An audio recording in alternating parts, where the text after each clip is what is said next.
बांग्लादेश में देशद्रोह के आरोप में गिरफ्तार इस्कॉन के चिन्मय दास की जमानत पर सुनवाई टल गई है। इसकी बड़ी वजह किसी वकील का ना पहुंचना है। दरअसल चिन्मय प्रभु के वकील को कट्टरपंथियों ने बेरहमी से पीटकर घायल कर दिया था। इसके बाद सभी वकील डरे हुए हैं। अब बड़ा सवाल यह है कि बांग्लादेश में हिंदुओं को न्याय आखिर मिलेगा तो कैसे।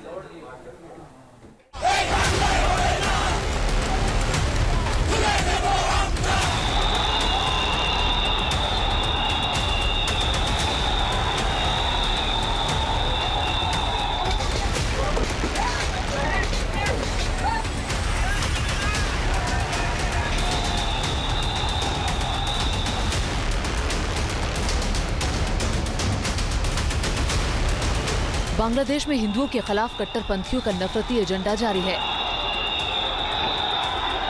कट्टरपंथी खुलेआम हिंदुओं के नरसंहार की धमकी दे रहे हैं।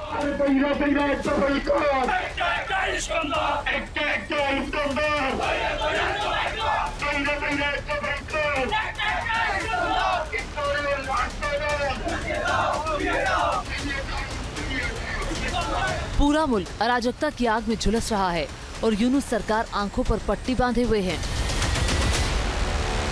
हिंदुओं को प्रताड़ित करने के लिए तरह तरह के हथकंडे अपनाए जा रहे हैं। इस्कॉन के खिलाफ लगातार माहौल बनाया जा रहा है।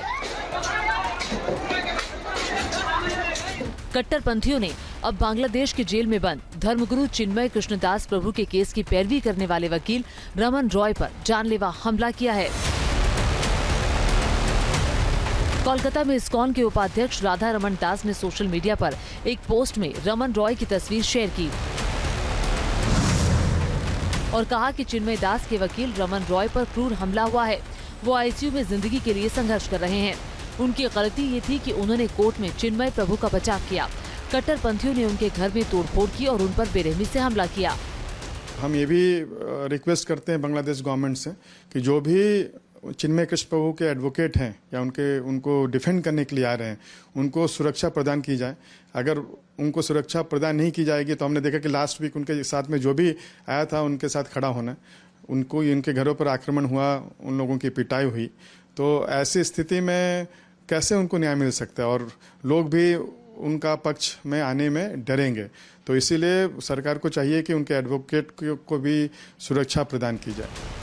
चिन्मय कृष्णदास ब्रह्मचारी को देशद्रोह के आरोप में 25 नवंबर को गिरफ्तार किया गया था। तब से वो जेल में ही हैं।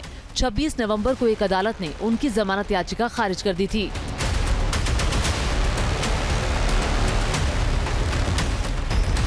जो इस्कॉन जैसी संस्था वो वर्ल्ड पीस के लिए जानी जाती है, दुनिया में सेवा के लिए जानी जाती है, संस्कार और भगवान श्री कृष्ण का जो गीता का भजनामृत है उसको जनमन तक पहुंचाने के लिए जानी जाती है। उसको भी अगर आप आतंकवादी और इस तरह से अलगावादी या कोई कट्टरपंथी कहने की कोशिश करोगे तो आपकी सोच पर पूरी दुनिया क्वेश्चन लगाएगी।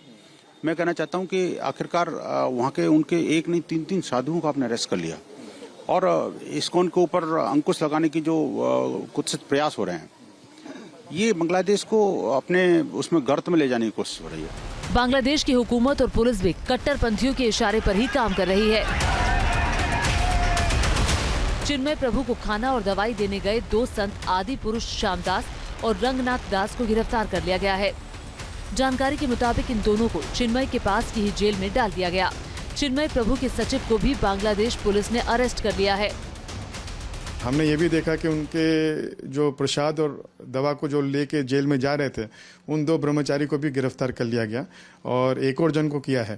तो जो बांग्लादेश सरकार है, पुलिस है, वो उनके अरेस्ट के ऊपर भी क्लैरिटी देंगे कि वो लोग क्यों अरेस्ट हुए हैं। तो उन लोग को भी जल्दी से जल्दी छोड़ना चाहिए।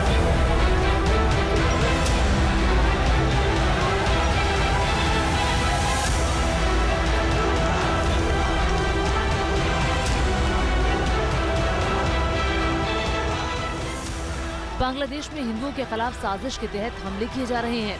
खासकर इस्कॉन को निशाने पर लिया जा रहा है। कट्टरपंथी संगठन इस्कॉन पर बैन लगाने की मांग कर रहे हैं। इसे लेकर ढाका हाईकोर्ट में 27 नवंबर को एक याचिका दायर की गई थी। हालांकि अगले ही दिन इस्कॉन पर बैन लगाने की मांग को अदालत ने खारिज कर दिया था।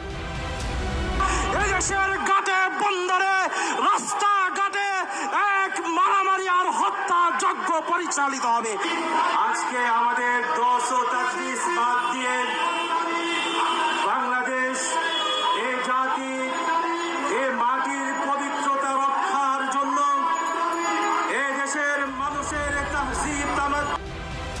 कट्टरपंथी ताकतें इस्कॉन के बहाने लगातार हिंदुओं को निशाना बना रही है। सेना और पुलिस के अफसर भी पूरी तरह से कट्टरपंथियों की भाषा बोल रहे हैं। শ্রীরাম বলে তারা স্লোগান দিয়েছে। এছাড়া আমাদের ফেসবুকে এই সংক্রান্ত যে বিভিন্ন প্রচার প্রচারণা সেখানকার যে সম্পৃক্ততা সেটা এবং গোয়েন্দা তথ্য সবকিছু বিচার বিশ্লেষণ করে আমরা এখন পর্যন্ত জানতে পেরেছি ইসকন সমর্থকরাই এই ধরনের ঘটনার সাথে জড়িত রয়েছে। আমরা জেনেছি তারা ইসকন সমর্থক আর কি বেশিরভাগ। बांग्लादेश में जो हो रहा है उससे साफ है कि वहाँ हिंदू सुरक्षित नहीं है। उन्हें चुन चुनकर निशाना बनाया जा रहा है। हिंदुओं को टारगेट करने के बहाने तलाशे जा रहे हैं। सवाल है कि शांति का नोबेल पुरस्कार दे चुके मोहम्मद यूनुस खामोश क्यों हैं? उनकी ऐसी क्या मजबूरी है कि वो कट्टरपंथियों के सामने सरेंडर कर चुके हैं? Team news nation. News nation अब व्हाट्सएप पर खबरों के ताजा अपडेट के लिए न्यूज नेशन के इस QR कोड को स्कैन करें।